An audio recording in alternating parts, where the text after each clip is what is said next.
Okay, I've started the recording on the class. So I know most of you have joined and have not yet registered for the class. So this is chemistry, in case you're not aware. Okay, this is chemistry. So we've been talking about chemistry. Okay, we've been talking about chemistry, and I believe by now we understand what it's all about. Okay, so we've said here we are trying to study two things: the system and what, and the surroundings, right? Okay, so a very good example of what you're trying to talk about is let's talk about a solution, right? Let's say you have a beaker, okay, then you have water inside there, or maybe let's say a certain solution. Okay, so what is inside there, what you're trying to study inside there, is what we are calling what? System. Then the surroundings is everything else, including what? The container. So in thermochemistry, we're going to try to understand what is happening in terms of heat. Okay, heat exchange between the system and the surroundings, together with work performance as well. Okay, so I hope that to be, that's what we've been talking about so far. Okay, so we also talked about the change in internal energy to be given by the summation of heat, which is Q, plus work. We said sometimes we expect that it is negative, sometimes it may be positive. Okay, we looked at situations where work is positive and when it is negative, right? Are we able to remember that, guys?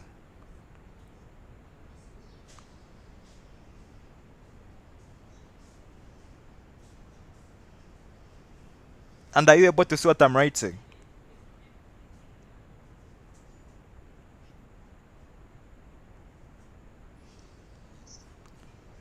I believe there's a change from the way we've been writing and what we're writing today, right? Today I'm a bit fast, if you've noticed. I don't know. Yeah, I'm a bit fast. Okay, so this is going to help us even progress faster because we have we have what we needed to use for writing now. Okay, so we said work is positive when it's being done on what? On system. Then we said it's negative when it's being done by what? By the system. We said it is negative when it's being lost. That's an exothermic reaction. Positive when it's being what? Gained. I believe we're able to remember that. Also, these are very simple concepts. Away from that, that's just a recap of what we've been talking about so far. Okay, but that's not what we want to talk about today. And there's still more to what we've talked about. There's still more. So from there we moved on and talked about what? Who can remember what we talked about?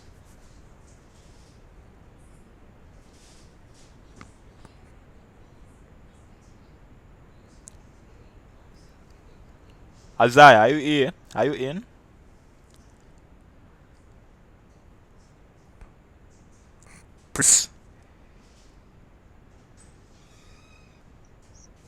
Yes. What did we talk about last time? More recently.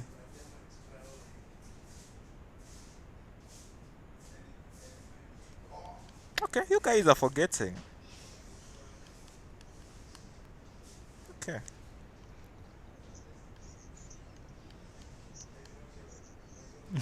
Okay, so we said enthalpy is the same as heat, right? So we study enthalpy change, trying to observe changes in terms of heat before and after the reaction. So if you have A, for example, reacting with B to give you C and D, at the end of a reaction, you are going to have that enthalpy of the reaction. It can be negative, it can be positive. Okay, so this is called a thermochemical equation because it's enthalpy. Okay? And it being positive, what does it mean?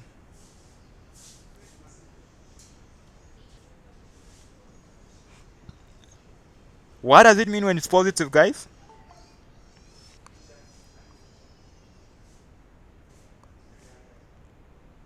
Hello?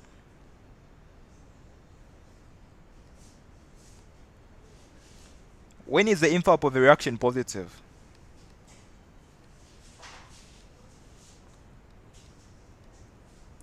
Hello, guys. What's up? We're quiet. I don't know if we are tired, it's late, or I don't know.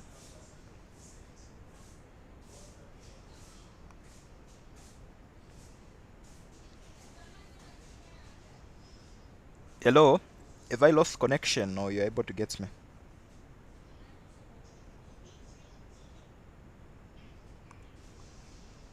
Hello?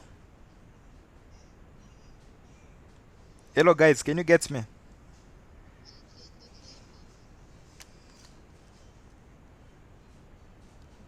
Okay, thank you. Yeah, so it's endothermic.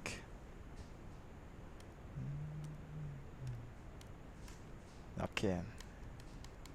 So means the gain of. All right. So we talked about ways in which we can calculate. Are you getting me? We talked about how many ways in where we can calculate enthalpy.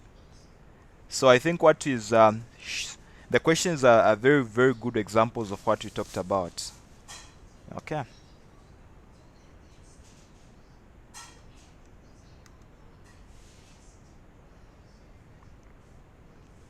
So this is a question that we solved last time. So what did we say, guys?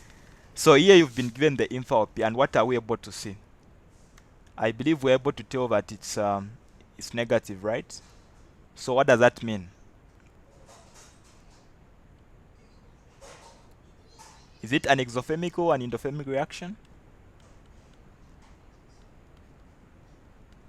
It's exothermic, right? Not so. So it's an exothermic reaction.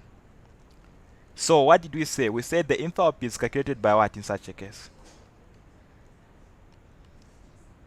Summation of what? Is it reactants, products, what? Um, I gave you something to help you remember.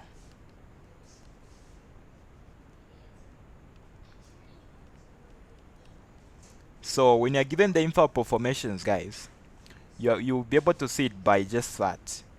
The F that is down there tells you it's enthalpy of formation. Okay. The enthalpy of formation for products. And if you look at what you've been given there in the question, it's per mole. So, and you need to know that these coefficients, stoichiometric coefficients there, they tell you how many moles of a substance are there or are reacting, in short. Okay?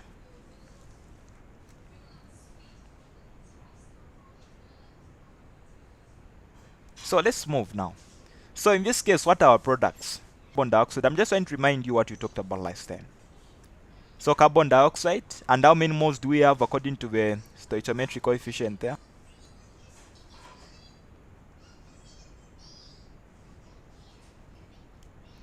Guys.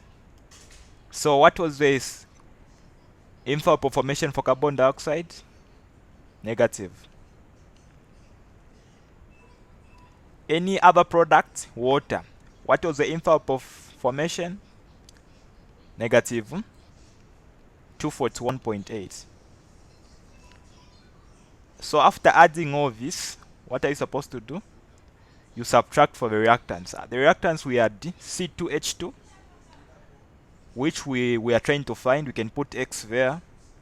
It's supposed to be added with the enthalpy of formation for oxygen. And oxygen is an element, so it doesn't have enthalpy of formation. That's a very very important point that I made last time we had the class. We said elements don't have enthalpy of formations, okay? So plus what?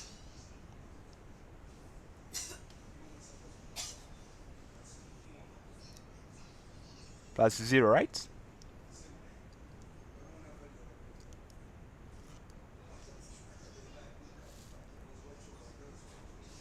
Okay. So, is there anything hard, guys, about this? So the enthalpy of the reaction is really very for find the value of what? The value of x. So you just plug in there, negative 241.8. The other side you put what is supposed to be there. So if you get your calculator, what are you getting after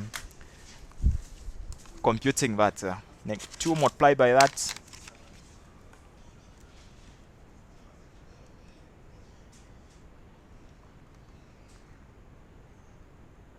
And getting, we have got 2 being multiplied by negative 393.5 minus 241.8